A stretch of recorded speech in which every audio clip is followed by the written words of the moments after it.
السلام علیکم.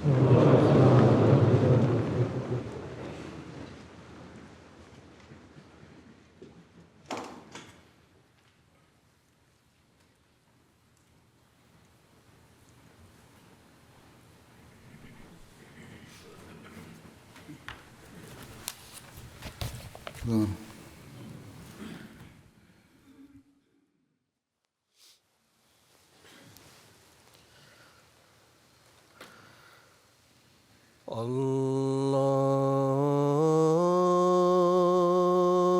اکبر اللہ اکبر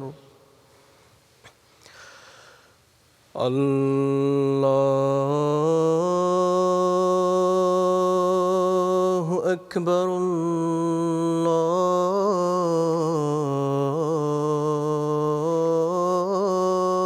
اللہ اکبر. اشہد ان لا الہ الا اللہ. اشہد ان لا الہ الا اللہ.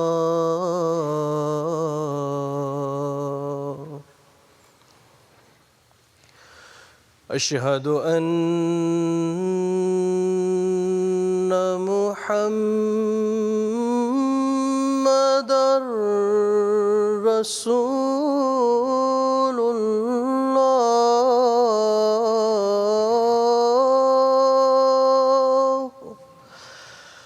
اشہد ان محمدًا رسول اللہ.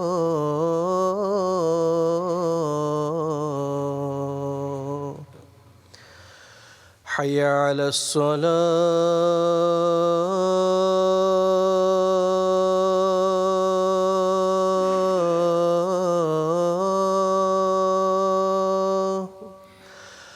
حی علی الصلاة.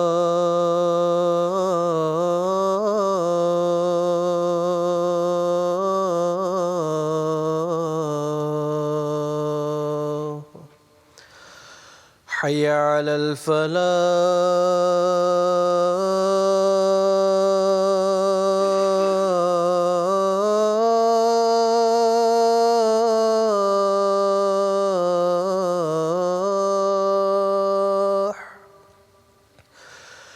حی علی الفلاح.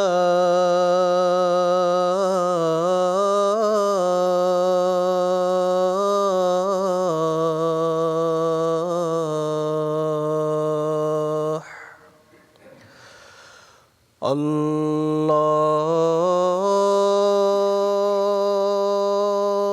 اکبر اللہ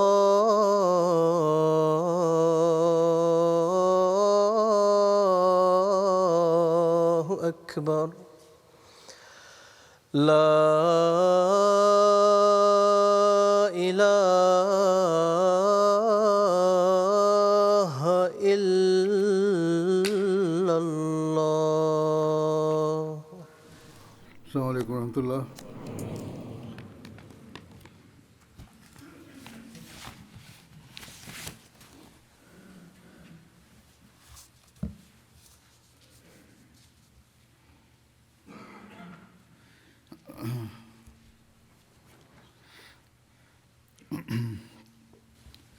أشهد أن لا إله إلا الله وأشهد أن لا إله إلا الله وحده لا شريك له وأشهد أن محمدًا عبده ورسوله. أما بعد فأعوذ بالله من الشيطان الرجيم. بسم الله الرحمن الرحيم الحمد لله رب العالمين الرحمن الرحيم مالك يوم الدين إياك نعبد وإياك نستعين اهدنا الصراط المستقيم صراط الذين أنعمت عليهم غير المغضوب عليهم ولا الضالين.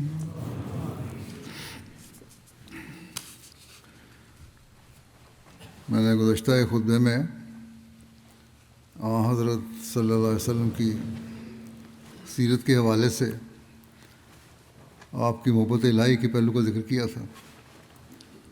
اس بارے میں بھی آج مزید کچھ بیان کروں گا. جوانی اور دعوی نبوت سے پہلے بھی آپ صلی اللہ علیہ وسلم میں محبت الہی کا جوش ایسا تھا کہ آپ صلی اللہ علیہ وسلم اس سے بےتاب ہو کر غار میں جا کر محبوب الہی سے راز و نیاز میں مصروف ہو جاتے تھے. اسی محبت کا ذکر کرتے ہوئے حضرت اقدس مسیح موعود علیہ السلام بیان فرماتے ہیں کہ میں دیکھتا ہوں کہ گرمیوں کو بھی روحانی ترقی کے ساتھ خاص مناسبت ہے. حضرت صلی اللہ علیہ وسلم کو دیکھو کہ آپ کو اللہ تعالیٰ نے مکہ جیسے شہر میں پیدا کیا اور پھر آپ ان گرمیوں میں تنہا غار حرا میں جا کر اللہ تعالیٰ کی عبادت کیا کرتے تھے. وہ کیسا عجیب زمانہ ہوگا. آپ ہی ایک پانی کا مشکیزہ اٹھا کر لے جایا کرتے ہوں گے. اصل بات یہ ہے کہ جب اللہ تعالیٰ کے ساتھ انس اور ذوق پیدا ہو جاتا ہے تو پھر دنیا اور اہل دنیا سے ایک نفرت اور کراہت پیدا ہو جاتی ہے. بالطبع تنہائی اور خلوت پسند آتی ہے. حضرت صلی اللہ علیہ وسلم کی بھی یہی حالت تھی. اللہ تعالیٰ کی محبت میں آپ اس قدر فنا ہو چکے تھے کہ آپ اس تنہائی میں ہی پوری لذت اور ذوق پاتے تھے. ایسی جگہ میں جہاں کوئی آرام اور راحت کا سامان نہ تھا، جہاں جاتے ہوئے بھی ڈر لگتا ہو، آپ وہاں کئی راتیں تنہا گزارتے تھے. اس سے یہ بھی معلوم ہوتا ہے کہ آپ کیسے بہادر اور شجاع تھے. جب خدا تعالیٰ سے تعلق شدید ہو تو پھر شجاعت بھی آ جاتی ہے. اس لیے مومن کبھی بزدل نہیں ہوتا. اہل دنیا بزدل ہوتے ہیں، ان میں حقیقی شجاعت نہیں ہوتی. اس بات کو سن کر کہ خدا تعالیٰ سے جس قدر تعلقات شدید ہوتے ہیں اور ایسے لوگ تنہائی اور خلوت کو پسند کرتے ہیں، بعض لوگ اعتراض کرتے ہیں کہ پھر نبیوں اور رسولوں کی بیوی بچے کیوں ہوتے ہیں؟ اگر اتنا ہی پسند کرتے ہیں خلوت کو تو بیوی بچے کو رکھتے ہیں، شادیاں کراتے ہیں. وہ بازاروں میں چلتے پھرتے اور کھاتے پیتے ہیں. قرآن شریف میں بھی اس کا ذکر آیا ہے. مگر افسوس ہے کہ ایسا اعتراض کرنے والے نہیں سوچتے کہ ان لوگوں کی تو ایسی مثال ہے جیسے ایک شخص کسی کے دروازے پر بھیک مانگنے جاوے اور ایک اس کا دوست ہو اور محض اس سے ملنے ہی کے لیے گیا ہو. اب اگر وہ دوست اپنے دوست کے سامنے پلاؤ وغیرہ لا کر رکھ دیتا ہے تو اس میں اس کا کیا قصور ہے؟ دو شخص جا رہے ہیں، ایک بھیک مانگنے گیا ہے، ایک دوست کے طور پر گیا ہے. اب دوست کی خاطر مدارت کرتا ہے اگر کوئی گھر والا تو اس میں اس کا کیا قصور ہے؟ یعنی اس دوست کو جو اپنے دوست سے ملنے گیا ہے اس کا تو کوئی قصور نہیں. اس دوست کو تو اس کے کھانے میں لذت آتی ہے، جبکہ وہ گدھا جو ہے، جو فقیر ہے مانگنے والا، اس کو خشک روٹی کا ٹکڑا دیا جاتا ہے اور اگر زیادہ ٹھہرے تو پھر دھکے دے کر باہر کیا جاتا ہے. دو سلوک ہیں، مانگنے والے سے اور سلوک ہے، دوست سے اور سلوک ہے. حالانکہ یہ معاملہ دوست سے نہیں ہوتا کہ اس کو دھکے دیے جائیں، بلکہ اس کے زیادہ قیام اور اس کے کھانے پینے سے خود اسے ایک لذت ہوتی ہے گھر والے کو. اب ایک فقیر مانگنے والے سے اور سلوک ہوتا ہے، دوست سے اور سلوک ہے. دوست کی آؤ بھگت کی جاتی ہے، خاطر مدارات کی جاتی ہے، فقیر کو بھی دے کر ٹالا جاتا ہے۔ آپ نے فرمایا کہ یہی حال ان نبیوں اور معموروں کا ہوتا ہے، ان کے سامنے جو کچھ آتا ہے وہ ان کی نفسانی خواہشوں کا نتیجہ نہیں ہوتا، وہ تو ساری لذت اور راحت اللہ تعالیٰ ہی کے ذکر اور شغل میں پاتے ہیں، اور فی الحقیقت تنہائی ہی کو پسند کرتے ہیں، جہاں وہ اپنے محبوب سے اپنے دل کی آرزوئیں اور تمنائیں پیش کرتے ہیں اور چاہتے ہیں کہ اس حالت میں کوئی ان کو نہ دیکھ لے۔ علاوہ بری یہ تعلقات ان کی تکمیل کے لیے ہوتے ہیں، یعنی ان کے جو اللہ تعالیٰ سے محبت کے رشتے ہیں ان کا ایک اعلیٰ ترین معیار حاصل کرنے کے لیے ہوتے ہیں۔ غار حرا میں عبادت الہی کا ذکر کرتے ہوئے حضرت عائشہ نے ایک حدیث میں بڑی تفصیل سے بیان فرمایا ہے، جو آپ نے ان کو بیان فرمایا تھا۔ حضرت عائشہ بیان کرتی ہیں، پہلے پہل جو وحی رسول اللہ صلی اللہ علیہ وسلم کو شروع ہوئی وہ نیند میں سچے خوابوں کو دیکھنا تھا۔ آپ صلی اللہ علیہ وسلم جو خواب بھی دیکھتے وہ صبح صادق کی طرح واقع ہو جاتی، بڑی سچی خوابیں آتی تھیں، فوراً نتیجہ نکلتا تھا۔ اس کے بعد آپ کو تنہائی کی طرف رغبت ہوئی اور آپ غار حرا میں تنہا رہتے اور اس میں عبادت کرتے۔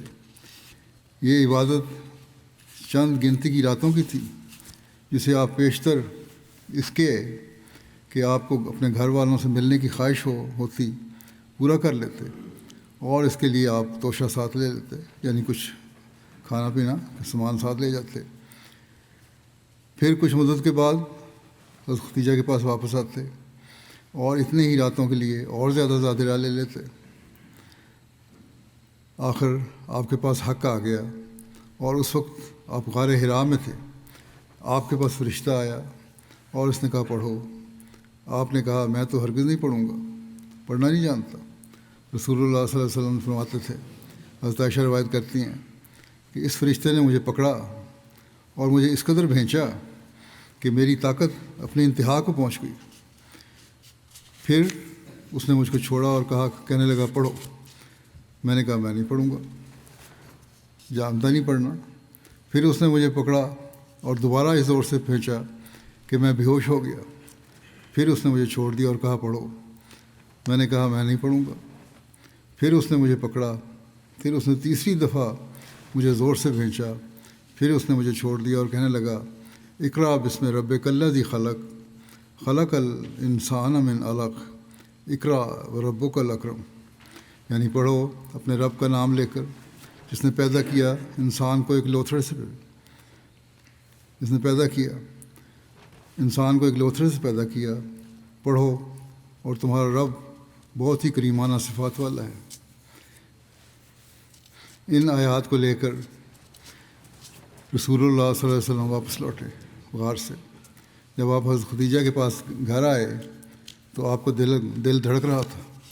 آپ صلی اللہ علیہ وسلم نے حضرت ختیجہ سے فرمایا مجھے کپڑا اڑا دو، مجھے کپڑا اڑا دو۔ چنانچہ انہوں نے آپ کو کپڑا اڑا دیا، یہاں تک کہ آپ سے گھبراہٹ جاتی رہی۔ تب آپ نے حضرت ختیجہ سے سارا واقعہ بیان کیا اور فرمایا مجھے تو اپنی جان کا اندیشہ ہو گیا۔ اس پر حضرت ختیجہ نے کہا کہ ہرگز نہیں، وہ خدا اللہ آپ کو کبھی رسوا نہیں کرے گا۔ آپ سے صلہ رحمی کرتے ہیں، عاجز کا بوجھ اٹھاتے ہیں، وہ نیکیاں کرتے ہیں جو معدوم ہو چکی ہیں، مہمان نوازی کرتے ہیں اور حق کی مشکلات میں مدد دیتے ہیں۔ ہمیشہ سچ کا آپ نے ساتھ دیا باوجود مشکلات کے۔ اس کے بعد حضرت ختیجہ آپ کو لے گئیں اور اپنے چچا بھائی ورقہ بن نوفل کے پاس لائیں، جو کہ اسد بن عبد العزیٰ کے بیٹے تھے۔ ورقہ وہ شخص تھے جو زمانۂ جاہلیت میں عیسائی ہو گئے تھے اور عبرانی لکھنا پڑھنا جانتے تھے۔ انجیل سے جو اللہ تعالیٰ چاہتا وہ عبرانی میں لکھا کرتے تھے۔ وہ بہت بوڑھے اور نابینا ہو چکے تھے۔ حضرت ختیجہ نے ان سے کہا اے میرے چچا کے بیٹے، اپنے بھتیجے کی بات سنو۔ ورقہ نے اپنے آپ سے پوچھا اے میرے بھتیجے تم کیا دیکھتے ہو؟ اس پر رسول اللہ صلی اللہ علیہ وسلم نے جو کچھ دیکھا تھا ان کو بتلایا۔ ورقہ نے آپ سے کہا یہ وہ شریعت لانے والا فرشتہ ہے جس کو اللہ تعالیٰ نے حضرت موسیٰ پر اتارا تھا، اے کاش میں اس زمانے میں جوان ہوتا، اے کاش میں اس وقت زندہ رہوں جب تیری قوم تجھے نکالے گی۔ اس پر رسول اللہ صلی اللہ علیہ وسلم نے فرمایا، کیا وہ مجھے نکالیں گے؟ انہوں نے کہا، ہاں، جو پیغام تو لایا ہے، جب کبھی بھی کوئی شخص ایسا پیغام لے کر آیا تو ضرور ہی اس سے دشمنی کی گئی، اور اگر میں نے تیرا وہ زمانہ پا لیا تو میں کمر باندھ کر تیری مدد کروں گا۔ اس کے بعد ورقہ جلد فوت ہو گئے، اور وہی بھی کچھ عرصے کے لیے اس میں وقفہ پڑ گیا، معطل رک گئی۔ حضرت اقدس مسیح موعود علیہ الصلوۃ والسلام فرماتے ہیں، اصل بات یہ ہے کہ بموجب تعلیم قرآن شریف ہمیں یہ امر یوں معلوم ہوتا ہے کہ ایک طرف تو اللہ تعالیٰ قرآن شریف میں اپنے کرم، رحم، لطف اور مہربانیوں کی صفات بیان کرتا ہے اور رحمان ہونا ظاہر کرتا ہے، اور دوسری طرف فرماتا ہے کہ وہ ان لیسا للانسان الا ما سعی، اور انسان کو وہی ملتا ہے جس کی وہ کوشش کرتا ہے۔ اور والذین جاہدوا فینا لنہدینہم سبلنا، اور وہ لوگ جو ہم سے ملنے کی کوشش کرتے ہیں، مجاہدہ کرتے ہیں، ہم ضرور ان کو اپنے راستوں کی طرف آنے کی توفیق بخشیں گے۔ آپ فرماتے ہیں کہ اللہ تعالیٰ نے یہ فرما کر اپنے فیض کو صحیح اور مجاہدے پر منحصر فرماتا ہے۔ اپنے فیض کو صحیح اور مجاہد میں منحصر فرماتا ہے اللہ تعالیٰ۔ نیز اس میں یعنی کہ کوشش بھی کرو تبھی فیض ملے گا، اور مجاہدہ کرو۔ فرمایا نیز اس میں صحابہ رضی اللہ عنہم کا طرز عمل ہمارے واسطے ایک اسوہ اور عمدہ نمونہ ہے۔ صحابہ کی زندگی میں غور کر کے دیکھو، بھلا انہوں نے محض معمولی نمازوں سے ہی وہ مدارج حاصل کر لیے تھے؟ نہیں، بلکہ انہوں نے تو خدا کی رضا کے حصول کے لیے اپنی جانوں تک کی پرواہ نہیں کی، اور بھیڑ بکریوں کی طرح خدا کی راہ میں قربان ہو گئے، جب جا کر کہیں ان کو یہ رتبہ حاصل ہوا تھا۔ صحابہ نے حضرت صلی اللہ علیہ وسلم کی صحبت میں محبت الہی کو حاصل کرنے کی کوشش کی، اور اس کے لیے ہر قربانی کے لیے تیار ہو گئے، اور قربانیاں دی بھی، پھر ایک رتبہ بھی پایا جس سے اللہ تعالیٰ ان سے راضی ہو گیا۔ آپ فرماتے ہیں، اکثر لوگ ہم نے ایسے دیکھے ہیں کہ وہ یہی چاہتے ہیں کہ ایک پھونک مار کر ان کو درجات دلا دیے جائیں اور عرش تک ان کی رسائی ہو جائے۔ آپ نے فرمایا کہ ہمارے رسول اکرم صلی اللہ علیہ وسلم سے بڑھ کر کون ہوگا؟ وہ افضل البشر، افضل الرسل والانبیاء تھے۔ جب انہوں نے ہی پھونک سے وہ کام نہیں کیے تو اور کون ہے جو ایسا کر سکے؟ دیکھو آپ نے غار حرا میں کیسے کیسے ریاضات کیے، خدا جانے کتنی مدت تک تضرعات اور گریہ وزاری کیے، تزکیہ کے لیے کیسے کیسے کیسی جاں فشانیاں اور سخت سے سخت محنتیں کیے، جب جا کر کہیں خدا تعالیٰ کی طرف سے فیضان نازل ہوا۔ اصل بات یہی ہے کہ انسان خدا کی راہ میں جب تک اپنے اوپر ایک موت اور حالت فنا وارد نہ کر لے تب تک ادھر سے کوئی پرواہ نہیں کی جاتی۔ البتہ جب خدا دیکھتا ہے کہ انسان نے اپنی طرف سے کمال کوشش کی ہے اور میرے پانے کے واسطے اپنے اوپر موت وارد کر لی ہے، تو پھر وہ انسان پر خود ظاہر ہوتا ہے، اس کو نوازتا ہے اور قدرت نمائی سے بلند کرتا ہے۔ ایک جگہ فرماتے ہیں کہ انبیاء کی طبیعت اسی طرح واقع ہوتی ہے کہ وہ شہرت کی خواہش نہیں کیا کرتے۔ کسی نبی نے کبھی شہرت کی خواہش نہیں کی۔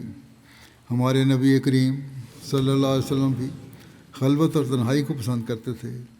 آپ عبادت کرنے کے لیے لوگوں سے دور تنہائی کی غار میں، جو غار حرا تھی، چلے جاتے تھے۔ یہ غار اس قدر خوفناک تھی کہ کوئی انسان اس میں جانے کی جرت نہ کر سکتا تھا، لیکن آپ نے اس کو اس لیے پسند کیا ہوا تھا کہ وہاں کوئی ڈر کے مارے بھی نہ پہنچے۔ آپ بالکل تنہائی چاہتے تھے، شہرت کو ہرگز پسند نہیں کرتے تھے، مگر خدا کا حکم ہوا، یا ایھا المدثر قم فانذر، کہ اے کمبل اوڑھنے والے کھڑا ہو جاؤ اور لوگوں کو ہوشیار کر۔ اس حکم میں ایک جبر معلوم ہوتا ہے اور اس لیے جبر سے حکم دیا گیا ہے کہ آپ تنہائی کو جو آپ کو بہت پسند تھی اب چھوڑ دیں۔ بس جب اللہ تعالیٰ کی محبت انتہا کو پہنچ گئی اور آپ کا مجاہدہ بھی انتہا کو پہنچ گیا تو آپ کو اللہ تعالیٰ نے اپنی آخری شریعت پھیلانے کے لیے دنیا میں بھیج دیا۔ آپ فرماتے ہیں کہ یہ اللہ تعالیٰ سے محبت و عشق تو تھا لیکن ایک مجاہدہ بھی تھا جس کی وجہ سے اللہ تعالیٰ نے پھر آپ کو بے شمار نوازا، اور ہر انسان اپنے اپنے مرتبے کے لحاظ سے جب تک صحیح نہ کرے، کوشش نہ کرے، اللہ تعالیٰ تک پہنچنا مشکل ہوتا ہے۔ اللہ تعالیٰ کی محبت میں آپ صلی اللہ علیہ وسلم کی نمازوں کی یہ کیفیت تھی کہ مترف اپنے والد سے روایت کرتے ہیں کہ انہوں نے کہا میں نبی صلی اللہ علیہ وسلم کے پاس آیا اور آپ نماز پڑھ رہے تھے، آپ کے سینے سے ہنڈیا کے ابلنے کی آواز کی طرح آواز آ رہی تھی، آپ اتنی شدت سے رو رہے تھے اور آہوازاری کر رہے تھے کہ یوں لگ رہا تھا جیسے ہنڈیا میں پانی ابل رہا ہے۔ اسی طرح ایک روایت حضرت عائشہ بیان کرتی ہیں، تو ذکر گزشتہ ایک خطبے میں کر چکا ہوں کہ آپ اتنی زیادہ عبادت کرتے اور کھڑے ہوتے عبادت کے وقت میں کہ آپ کے پاؤں متورم ہو جاتے، سوج جاتے۔ حضرت مسلم موعود رضی اللہ عنہ حضرت صلی اللہ علیہ وسلم کی محبت اور عبادتوں کو ذکر کرتے ہوئے ایک جگہ فرماتے ہیں، یہ تھوڑا سا حصہ میں پہلے بھی بیان کر چکا ہوں گزشتہ سے پہلے خطبے میں جہاں سیرت کا بیان کیا تھا میں نے، لیکن اس کی کچھ مزید تفصیل بھی ہے، وہ بھی بیان کرتا ہوں۔ اس سے آپ کے اللہ تعالیٰ سے عشق و محبت کی مزید وضاحت ہو جاتی ہے۔ حضرت مسلم لکھتے ہیں کہ حضرت عائشہ فرماتی ہیں کہ جب آپ مرض الموت میں مبتلا ہوئے تو سخت ذوف کی وجہ سے نماز پڑھانے پر قادر نہ تھے، اس لیے آپ نے حضرت ابوبکر کو نماز پڑھانے کا حکم دیا۔ جب حضرت ابوبکر رضی اللہ عنہ نے نماز پڑھانی شروع کی تو آپ نے کچھ آرام محسوس کیا اور نماز کے لیے نکلے۔ حضرت عائشہ فرماتی ہیں کہ حضرت ابوبکر کا نماز پڑھانے کا حکم دینے کے بعد جب آپ نے مرض میں خفت محسوس کی تو آپ آدمیوں کے سہارے نماز پڑھنے کے لیے نکلے۔ آپ فرماتی ہیں کہ اس وقت میری آنکھوں کے سامنے وہ نظارہ ہے کہ شدت درد کی وجہ سے آپ کے قدم زمین سے چھوتے جاتے تھے۔ جب آپ مسجد پہنچے اور حضرت ابوبکر رضی اللہ عنہ نے ارادہ کیا کہ پیچھے ہٹ جائیں تو رسول کریم صلی اللہ علیہ وسلم نے ان کے ارادے کو بھانپ لیا اور اشارہ فرمایا کہ اپنی جگہ پر رہو۔ پھر آپ کو وہاں لایا گیا اور آپ حضرت ابوبکر رضی اللہ عنہ کے پاس بیٹھ گئے۔ اس کے بعد رسول کریم صلی اللہ علیہ وسلم نے نماز پڑھنی شروع کی اور حضرت ابوبکر نے آپ کی نماز کے ساتھ ساتھ نماز پڑھنی شروع کی اور باقی لوگ حضرت ابوبکر کی نماز کی اتباع کرنے لگے۔ اس حدیث سے معلوم ہوتا ہے کہ آپ کو کیسی خطرناک بیماری ہو آپ خدا تعالیٰ کی یاد کو نہ بھلاتے۔ عام طور پر لوگوں کو دیکھا گیا ہے ذرا تکلیف ہوئی اور سب باتیں بھول گئیں۔ نماز با جماعت اور دوسری شرائط کی ادائیگی میں تو اکثر کوتاہی ہو جاتی ہے، لیکن آپ کا یہ حال تھا کہ معمولی بیماری تو لگ رہی، اس مرض میں جس میں آپ فوت ہو گئے اور جس کی شدت کا یہ حال تھا کہ آپ کو بار بار غش آ جاتے تھے اور اٹھنے سے قاصر تھے، لیکن جب نماز شروع ہو گئی تو آپ برداشت نہ کر سکے کہ خاموش گھر میں بیٹھے رہیں۔ اسی وقت دو آدمیوں کے کندھے پر سہارا لے کر باوجود اس کمزوری کے کہ قدم لڑکھڑاتے جاتے تھے نماز با جماعت کے لیے مسجد میں تشریف لے آئے۔ بے شک ظاہراً یہ بات معمولی معلوم ہوتی ہے، لیکن ذرا رسول کریم صلی اللہ علیہ وسلم کی اس حالت کو دیکھو جس میں آپ مبتلا تھے، پھر اس ذکر الہی کے شوق کو دیکھو کہ جس کے ماتحت آپ نماز کے لیے دو آدمیوں کے کندھوں پر ہاتھ رکھ کر تشریف لائے، تو معلوم ہوگا کہ یہ واقعہ کوئی معمولی واقعہ نہ تھا، بلکہ آپ کے دل میں ذکر الہی کا جو شوق تھا اس کے اظہار کا ایک آئینہ ہے۔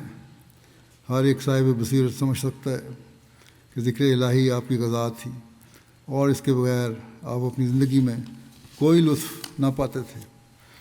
اسی کی طرف آپ نے اشارہ فرمایا ہے کہ جن چیزوں سے مجھے محبت ہے ان میں سے ایک قرۃ عینی فی الصلاۃ، یعنی نماز میں میری آنکھیں ٹھنڈی ہو جاتی ہیں۔ شریعت کے لحاظ سے آپ کا باجماعت نماز پڑھنا یا مسجد میں آنا کوئی ضروری امر نہ تھا، کیونکہ بیماری میں شریعت اسلام کسی کو ان شرائط کے پورا کرنے پر مجبور نہیں کرتی۔ گھر میں نماز پڑھ سکتے ہیں بیماری ہو تو، لیکن یہ عشق کی شریعت تھی۔ ایک تو وہ شریعت کا حکم تھا، لیکن آپ صلی اللہ علیہ وسلم کی جو شریعت جو عمل تھا وہ عشق کی شریعت تھی، جو آن حضرت صلی اللہ علیہ وسلم کا اظہار تھا۔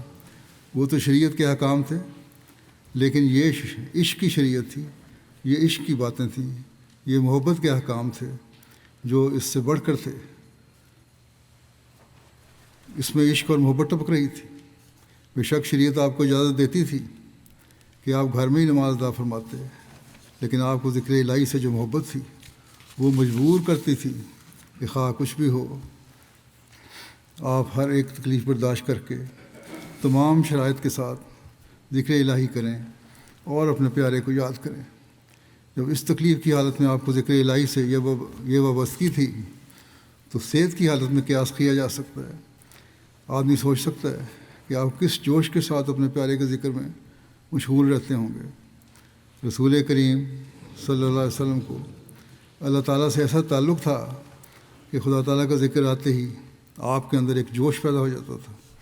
آپ کو خدا تعالیٰ سے ایسی محبت تھی کہ تندرستی اور بیماری میں خدا تعالیٰ کا ذکر ہی آپ کی غذا تھا، اور یہی بات آپ اپنی امت اور اپنے لوگوں میں پیدا کرنا چاہتے تھے کہ ان کو بھی اس چیز کی عادت پڑے۔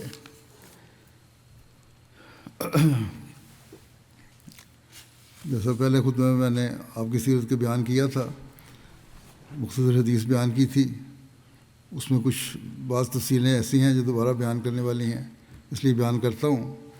رسول کریم صلی اللہ علیہ وسلم ایک دفعہ بنی عمر بن عوف میں گئے تاکہ ان میں صلح کروائیں۔ ان میں کچھ لڑائی جھگڑے کا معاملہ تھا، اب صلح کروانے گئے، وہاں ان کا کوئی جھگڑا تھا۔ اس دوران نماز کا وقت آ گیا اور مسجد نبوی میں مؤذن نے اذان دی، اور پھر حضرت ابوبکر کے پاس آیا اور کہا کہ کیا آپ لوگوں کو نماز پڑھائیں گے، میں اقامت کر دوں؟ آپ نے جواب دیا کہ ہاں۔ پھر حضرت ابوبکر نماز کے لیے کھڑے ہوئے، اتنے میں رسول کریم صلی اللہ علیہ وسلم بھی تشریف لے آئے۔ لوگ نماز پڑھ رہے تھے،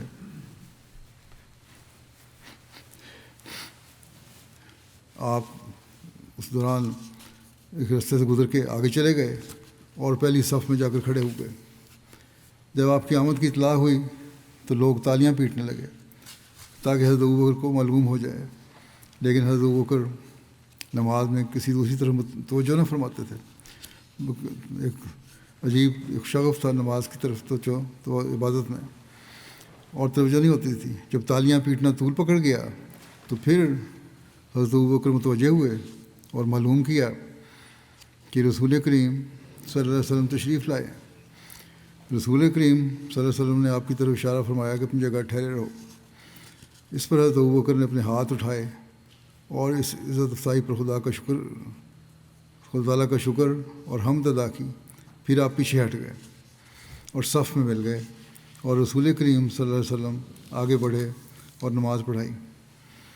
سلام پھیرنے کے بعد فرمایا کہ اے ابوبکر، جب میں نے حکم دیا تھا پھر تمہیں کون سی چیز مانے ہوئی کہ نماز مانے تھی کہ نماز پڑھانے میں؟ اس پر حضرت ابوبکر نے جواب دیا کہ جیسا کہ پہلے میں بیان کر چکا ہوں کہ ابن ابی قحافہ کی کیا حیثیت تھی کہ رسول کریم صلی اللہ علیہ وسلم کے آگے کھڑا ہو کر نماز پڑھاتا۔ پھر حضرت صلی اللہ علیہ وسلم لوگوں کی طرف متوجہ ہوئے اور فرمایا کہ میں نے دیکھا ہے کہ تم لوگوں نے اس قدر تالیاں پیٹی ہیں۔ نماز میں اگر کوئی حادثہ پیش آئے تو چاہیے کہ سبحان اللہ کہے، کیونکہ جب وہ سبحان اللہ کہے گا تو خود ہی اس کی طرف توجہ ہوگی، اور تالیاں پیٹنا تو عورتوں کا کام ہے۔ حضرت مسلم رضی اللہ عنہ لکھتے ہیں کہ اس حدیث سے اگرچہ اور بہت سے سبق ملتے ہیں، لیکن اس جگہ مجھے صرف ایک امر کی طرف متوجہ کرنا ہے، اور وہ یہ ہے کہ حضرت صلی اللہ علیہ وسلم کی تمام عمر کوشش یہی تھی کہ جس طرح سے ہو سکے لوگوں کی زبان پر خدا کا نام جاری کیا جائے. خود تو جس طرح آپ ذکر میں مشغول رہتے اس کا حال تو بیان ہو چکا ہے، مگر اس حدیث سے یہ معلوم ہوتا ہے کہ آپ ہر ایک کی زبان پر یہی الفاظ دیکھنا چاہتے تھے. اب ہمیں دیکھنا چاہیے، ہم اپنے جائزہ لیں، کیا ہمیں بھی اللہ تعالیٰ کا خیال دل میں ہر وقت رہتا ہے جس طرح آن رسول وسلم چاہتے تھے اپنی امت سے؟ کیا ہمارے دل میں اتنا درد ہے یا ہم صرف اپنی دنیاوی مقاصد کے لیے ہی نمازوں کی طرف اور اللہ تعالیٰ کے ذکر کی طرف توجہ کرتے ہیں، عام حالات میں بھول جاتے ہیں؟ پھر آپ لکھتے ہیں کہ بہت سے واقعات ہیں جن سے معلوم ہوتا ہے کہ آپ چاہتے تھے کہ خدا تعالیٰ کا ذکر زیادہ کیا جائے. چنانچہ چھینک پر، کھانا شروع کرتے وقت پھر ختم ہونے کے بعد، سوتے وقت، جاگتے وقت، نمازوں کے بعد، کوئی بڑا کام کرتے وقت، وضو کرتے وقت، غرض ہے کہ اکثر اعمال میں آپ نے خدا تعالیٰ کے ذکر کی طرف لوگوں کو متوجہ کیا ہے، جس سے ثابت ہوتا ہے کہ آپ نہ صرف خود ہی ذکر الہی مشغول رہتے تھے بلکہ دوسروں سے بھی چاہتے تھے کہ وہ بھی یاد الہی میں مشغول رہیں، جو کہ آپ کے کمال محبت پر دال ہے، اس پہ دلیل ہے. مسلموں نے لکھا ہے کہ میں نے بہت سے آدمیوں کو دیکھا ہے کہ ذرا عبادت کی اور مغرور ہو گئے. چند دن کی نمازوں یا عبادتوں کے بعد وہ اپنے آپ کو فرعون بے سامان یا فخر اولیاء سمجھنے لگتے ہیں، اور دنیا و معافیہ ان کی نظروں میں حقیر ہو جاتی ہے. بڑے سے بڑے آدمی حقیقت کچھ نہیں جانتے، بلکہ انسان کا تو کیا کہنا، خدا تعالیٰ پر بھی اپنا احسان جتاتے ہیں اور سمجھتے ہیں کہ جو عبادت ہم نے کی ہے گویا خدا تعالیٰ پر احسان کیا ہے اور وہ ہمارا ممنون ہے. نعوذ باللہ کہ ہم نے اس کی عبادت کی، ورنہ عبادت نہ کرتے تو وہ کیا کر لیتا. جو لوگ اس طرز کے نہیں ہوتے، جو اس حد تک نہیں بھی پہنچتے، ان میں سے بھی اکثر ایسے دیکھے گئے ہیں جو اس حد تک نہیں پہنچتے کہ ایسی بات کریں کہ خدا ہمارے لیے کیا کر رہا ہے، لیکن جو ایسے وہ بھی نہیں بھی ہوتے، ان میں بھی اکثر دیکھا گیا ہے کہ عبادت کر کے کچھ تکبر ضرور آ جاتا ہے. اور بہت کم ہیں جو عبادت کے بعد بھی اپنی عاجزانہ حالت پر قائم رہیں. یہی نیکوں کا گروہ ہے جو عاجزانہ طور پر قائم رہتے ہیں اپنی عبادت پر. یہی نیکوں کا گروہ ہے جو عاجزی سے رہتے ہیں، ہمیشہ عبادت کر کے بھی اسے چھپاتے ہیں، اللہ تعالیٰ کی محبت کو بھی چھپاتے ہیں اور اسے بھی اللہ کا احسان سمجھتے ہیں کہ اس نے ہمیں توفیق دی کہ ہم عبادت کرنے والے ہوں. یہی اصل میں نیک لوگوں کا گروہ ہے. تو لوگ پوچھتے ہیں ہم کہ نیکیاں کیا ہیں، اکثر سوال کرتے ہیں آج کل کے بچے بھی، نوجوان بھی، اور کس طرح پتہ لگے کہ اللہ تعالیٰ راضی ہوتا ہے. اللہ تعالیٰ اسی طرح راضی ہوتا ہے کہ نیکیاں کرو اور صرف خدا تعالیٰ کی رضا کے لیے کرو. انسان اپنا جائزہ خود لے سکتا ہے، کسی باہر کے آدمی کو جج بنانے کی ضرورت نہیں ہے. انسان خود سمجھ سکتا ہے کہ جو نیکیاں وہ کر رہا ہے، اگر وہ خدا تعالیٰ کے لیے کر رہا ہے پھر اللہ تعالیٰ کو یقیناً پسند ہے. آپ نے لکھا ہے کہ پھر سمجھ سکتے ہو کہ نیکوں کے سردار اور نبیوں کے سربراوردہ حضرت رسول کریم صلی اللہ علیہ وسلم کا کیا حال ہوگا. آپ تو کل خوبیوں کے جامع اور کل نیکیوں کے سرچشمہ تھے. عبادت کسی تکبر یا بڑائی کے لیے کرنا تو لگ رہا، جس قدر خدا تعالیٰ کی بندگی بجا لاتے اتنے ہی اس کی آتش شوق تیز تر ہوتی. آپ بجائے عبادت پر خدا تعالیٰ کو اپنا ممنون احسان بنانے کے خود شرمندہ احسان ہوتے تھے کہ الہی اس قدر توفیق جو عبادت کی ملتی ہے تو تیرے ہی فضل سے ملتی ہے. آپ کی عبادت ایک تسلسل کا رنگ رکھتی تھی. کچھ حصہ وقت جب عبادت میں گزارتے تو خیال کرتے کہ اللہ تعالیٰ کا بڑا احسان ہے کہ اس نے اس کام کی توفیق بخشی، اور اس احسان کا شکر بجا لانا ضروری ہے. اسی جذبہ ادائیگی کے شکر سے بے اختیار ہو کر کچھ اور عبادت کرتے اور پھر اسے بھی خدا تعالیٰ کا ایک احسان سمجھتے کہ شکر بجا لانا بھی ہر ایک کا کام نہیں جب تک خدا تعالیٰ کا احسان نہ ہو. یہ شکر کی توفیق جو ملی ہے یہ بھی اللہ تعالیٰ کے احسان کی وجہ سے ملی ہے۔ پھر اور بھی زیادہ شوق کی جلوہ نمائی ہوتی، پھر آپ اپنے رب کی عبادت میں مشغول ہو جاتے، اور یہ راز و نیاز کا سلسلہ ایسا وسیع ہوتا کہ بارہا عبادت کرتے کرتے آپ کے پاؤں سوج جاتے۔ صحابہ عرض کرتے، یا رسول اللہ، اس قدر عبادت کی آپ کو کیا حاجت ہے؟ آپ کے تو گناہ معاف ہو چکے ہیں۔ اس کا جواب یہی دیتے کہ پھر کیا میں شکر نہ کروں؟ حضرت مغیرہ بن شعبہ فرماتے ہیں کہ رسول کریم صلی اللہ علیہ وسلم نماز کے لیے کھڑے ہوا کرتے تھے تو اتنی دیر تک کھڑے رہتے، پہلی حدیث بیان ہو چکی ہے کہ آپ کے قدم یا پنڈلیاں سوج جاتی تھیں۔ لوگ جب آپ کو کہتے کہ آپ ایسا کیوں کرتے ہیں تو آپ جواب دیتے کہ کیا میں شکر گزار بندہ نہ بنوں؟ اللہ اللہ، کیا عشق ہے، کیا محبت ہے، کیا پیار ہے۔ خدا تعالیٰ کی یاد میں کھڑے ہوتے ہیں اور اپنے تن بدن کا ہوش نہیں رہتا، خون کا دوران نیچے کی طرف شروع ہو جاتا ہے اور آپ کے پاؤں متورم ہو جاتے ہیں، لیکن محبت اس طرف خیال ہی نہیں جانے دیتی۔ آس پاس کے لوگ دیکھ کر حیران ہو جاتے ہیں کہ یہ کیا کرتے ہیں۔ وہ آپ کے درد سے تکلیف محسوس کر رہے ہوتے ہیں، لوگ جو ارد گرد کے آپ کو اس طرح متوجہ کرتے ہیں کہ آپ یہ کیا کرتے ہیں اور کیوں اپنے آپ کو اس تکلیف میں ڈالتے ہیں اور اس قدر دکھ اٹھاتے ہیں۔ آخر کچھ تو اپنی صحت اور اپنے آرام کا بھی خیال کرنا چاہیے، مگر وہ دکھ جو لوگوں کو بے چین کر دیتا ہے اور جس سے دیکھنے والے متاثر ہو جاتے ہیں، آپ پر کچھ اثر نہیں کرتا۔ عبادات میں کچھ سستی کرنے اور آئندہ اس قدر لمبا عرصہ اپنے رب کی یاد میں کھڑا رہنا ترک کرنے کے بجائے آپ ان کی اس بات کو ناپسند کرتے ہیں اور انہیں جواب دیتے ہیں کہ کیا میں خدا کا شکر گزار بندہ نہ بنوں؟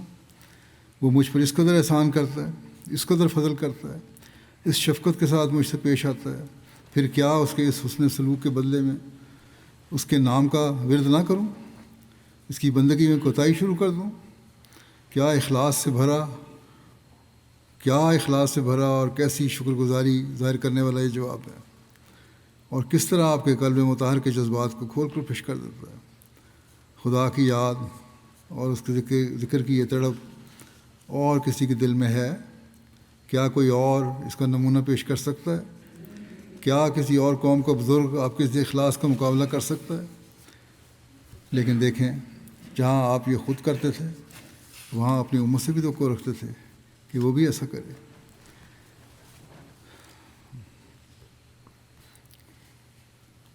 پھر آپ نے فرمایا اس سلسلے میں مسلم موعود نے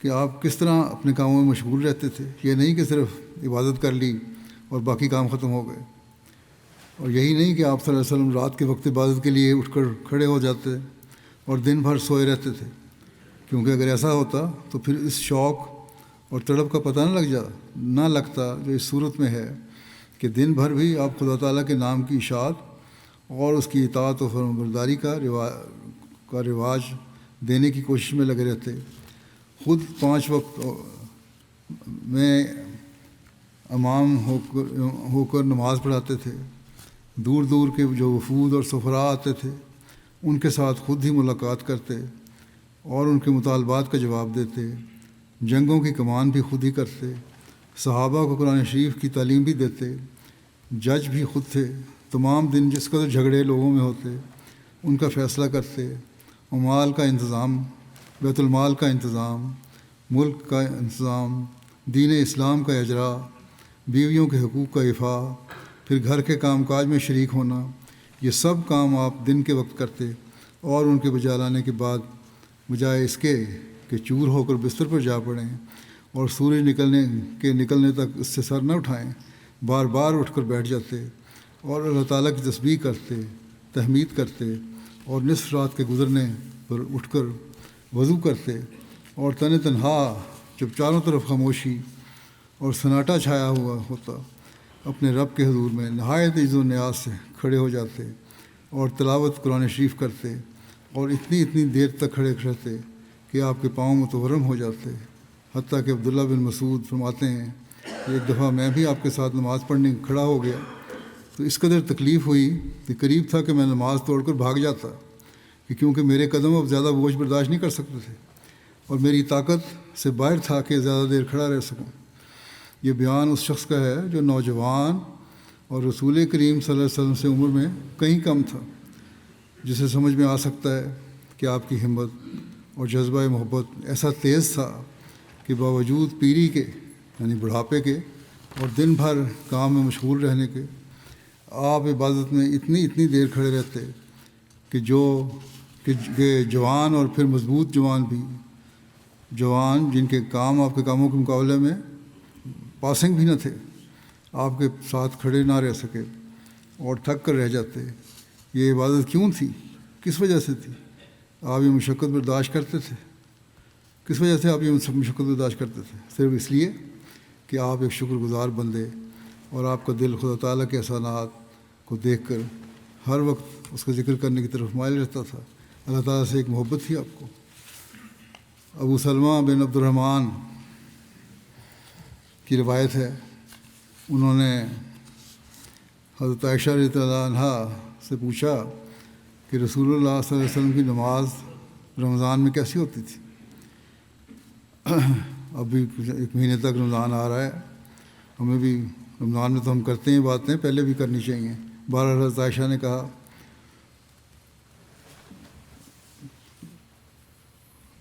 کہ فرمایا آپ صلی اللہ علیہ وسلم نہ رمضان میں اور نہ اس کے سوا اور کسی مہینہ میں 11 رکعتوں سے زیادہ بڑھاتے تھے۔ نماز کیسی ہوتی تھی؟ آپ نے فرمایا آپ جو نفل ادا کرتے تھے وہ 11 رکعتوں سے زیادہ نہیں ہوتے تھے، 4 رکعتیں پڑھتے، اور تم ان کی خوبصورتی اور لمبائی کے بارے میں نہ پوچھو، کتنی خوبصورت اور لمبی نمازیں ہوتی تھیں۔ پھر آپ صلی اللہ علیہ وسلم 4 رکعتیں نماز پڑھتے اور تم ان کی خوبصورتی اور لمبائی کے بارے میں نہ پوچھو۔ پھر آپ صلی اللہ علیہ وسلم 3 رکعتیں نماز پڑھتے۔ میں نے عرض کیا یا رسول اللہ، آپ وطر پڑھنے سے پہلے سو جاتے ہیں، یعنی 4 رکعتیں پڑھ کے پھر تھوڑی سی آرام کرتے ہیں، پھر وطر پڑھتے ہیں۔ آپ صلی اللہ علیہ وسلم نے فرمایا کہ میری آنکھیں سوتی ہیں لیکن میرا دل نہیں سوتا، وہ تو اللہ تعالیٰ کی محبت میں جاگ رہا ہوتا ہے۔ حضرت مسیح موعود علیہ الصلوۃ والسلام حضرت صلی اللہ علیہ وسلم کی سیرت بیان کرتے ہوئے ایک مقام پر آپ کے الہی قرب کی نسبت فرماتے ہیں کہ اللہ تعالیٰ نے ایک اور مقام پر اس کے اس الہی قرب کی نسبت یوں فرمایا ہے کہ قل انا صلاتی و نسکی و محیایا و مماتی للہ رب العالمین، تو ان سے کہہ دے کہ میری نماز اور میری قربانی اور میری زندگی اور میری موت اللہ ہی کے لیے ہے جو تمام جہانوں کا رب ہے۔ یعنی لوگوں کو اطلاع دے دے کہ میری یہ حالت ہے کہ میں اپنے وجود سے بالکل کھویا گیا ہوں، میری تمام عبادتیں خدا کے لیے ہو گئی ہیں۔ یہ اس بات کی طرف اشارہ ہے کہ ہر یک انسان جب تک وہ کامل نہیں خدا کے لیے خالص طور پر عبادت نہیں کر سکتا، بلکہ کچھ عبادت اس کی خدا کے لیے ہوتی ہے اور کچھ اپنے نفس کے لیے، کیونکہ وہ اپنے نفس کی عظمت اور بزرگی چاہتا ہے جیسا کہ خدا کی عظمت اور بزرگی کرنی چاہیے، اور یہی عبادت کی حقیقت ہے۔ اور ایسا ہی ایک حصہ اس کی عبادت کا مخلوق کے لیے ہوتا ہے، کیونکہ جس عظمت اور بزرگی اور قدرت اور تصرف کو خدا سے مخصوص کرنا چاہیے، اس عظمت اور قدرت کا حصہ مخلوق کو بھی دیتا ہے۔ اس لیے جیسا وہ خدا کی پرستش کرتا ہے، نفس اور مخلوق کی بھی پرستش کرتا ہے، بلکہ عام طور پر جمعی اسباب سفلیہ کو اپنی پرستش میں حصہ دیتا ہے، دنیا کے جو گھٹیا اسباب ہیں ان کو بھی حصہ دیتا ہے، کیونکہ خدا کے ارادہ اور تقدیر کے مقابل پر ان اسباب کو بھی کارخانہ محض اور اسباب میں دخیل سمجھتا ہے۔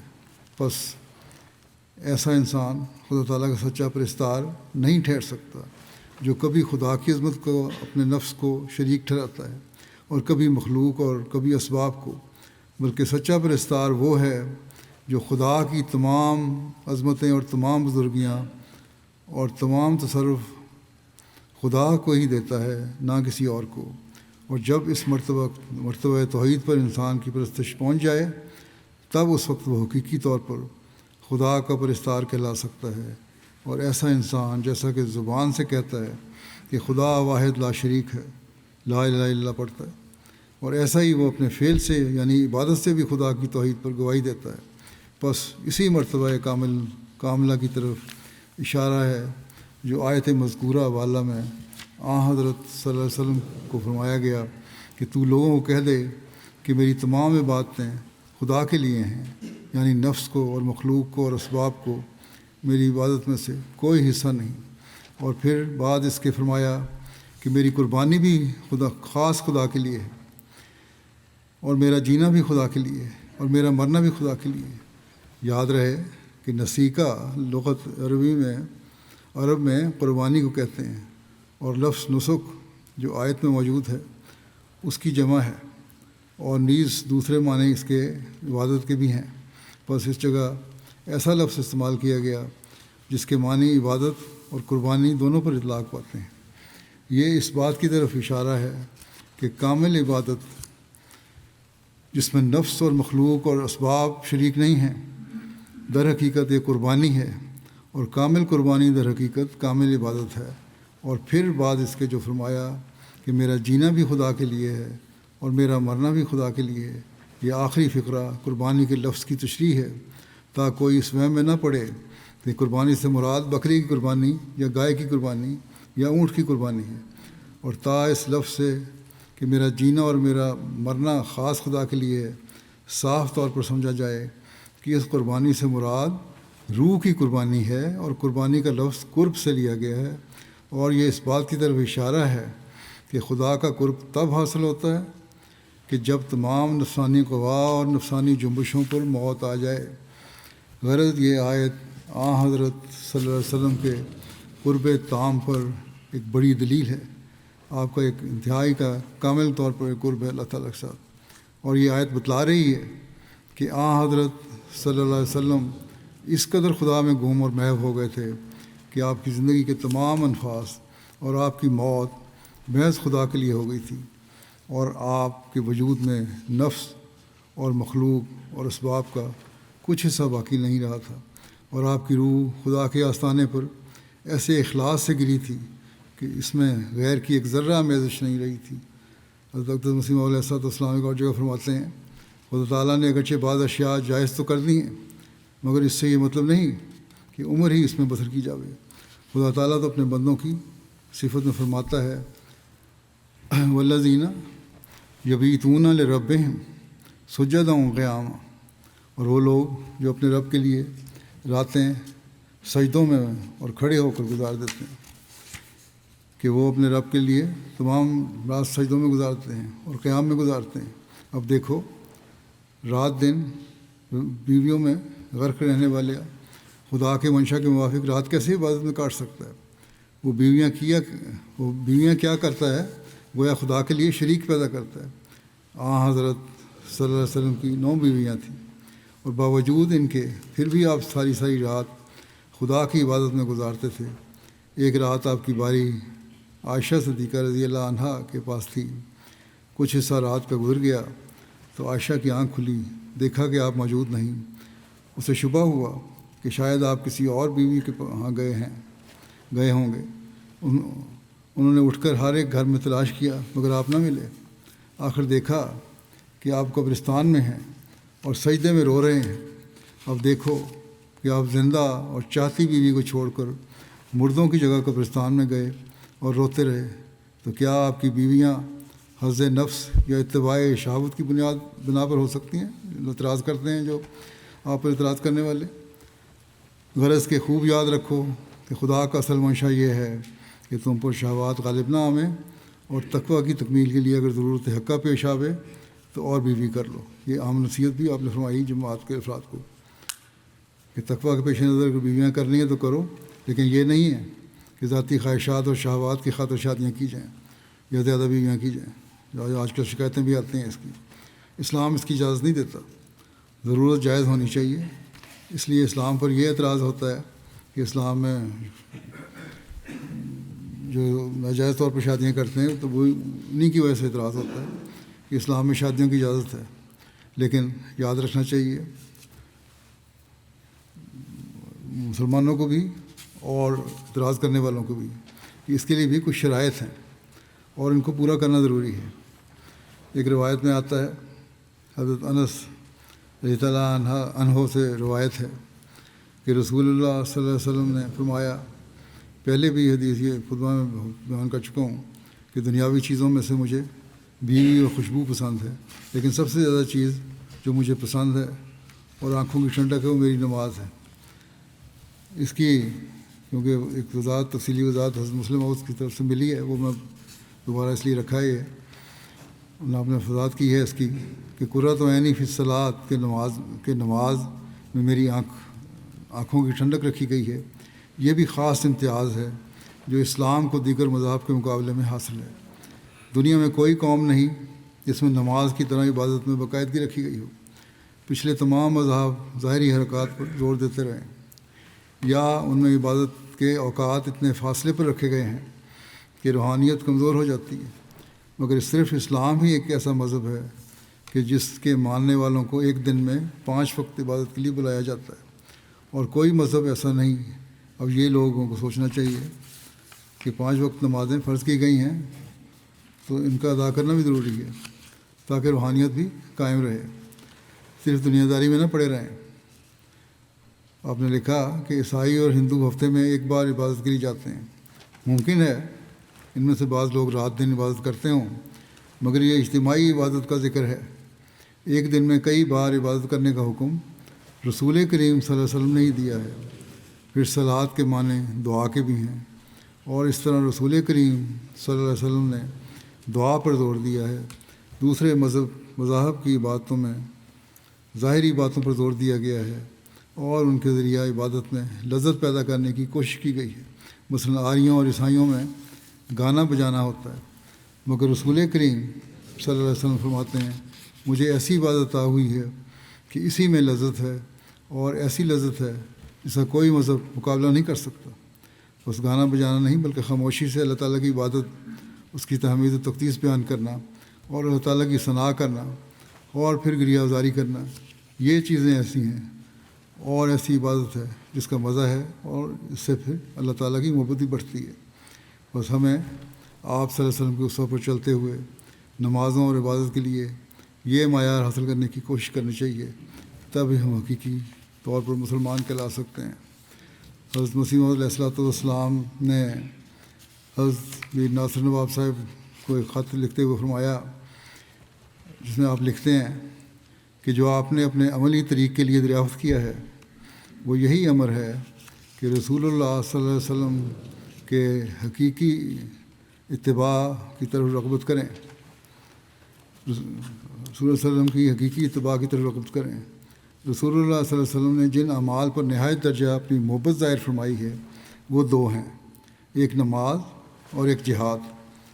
نماز کی نسبت حضرت صلی اللہ علیہ وسلم نے فرمایا ہے کہ قرۃ عینی فی الصلاۃ، یعنی آنکھ کی ٹھنڈک نماز میں رکھی گئی ہے، اور جہاد کی نسبت فرماتے ہیں کہ میں آرزو رکھتا ہوں کہ خدا تعالیٰ کی راہ میں قتل کیا جاؤں اور پھر زندہ کیا جاؤں اور پھر قتل کیا جاؤں اور پھر زندہ کیا جاؤں اور پھر قتل کیا جاؤں۔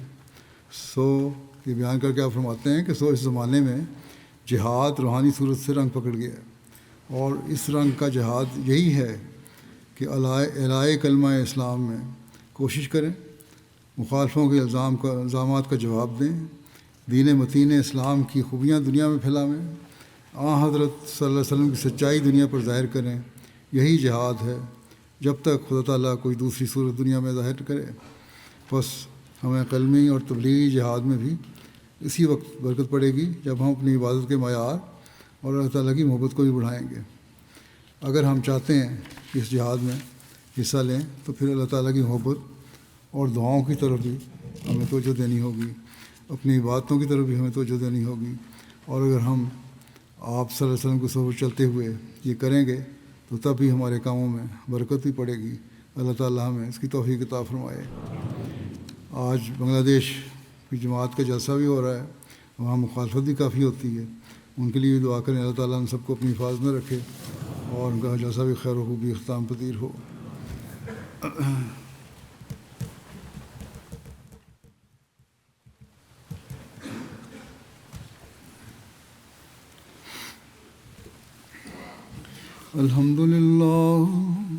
الحمد لله نحمده ونستعينه ونستغفره ونؤمن به ونتوكل عليه ونعوذ بالله من شرور أنفسنا ومن سيئات أعمالنا من يهده الله فلا مضل له ومن يضلل فلا هادي له ونشهد أن لا إله إلا الله ونشهد أن محمدا عبده ورسوله عباد الله رحمكم الله إن الله يأمر بالعدل والإحسان وإيتاء ذي القربى وينهى عن الفحشاء والمنكر والبغي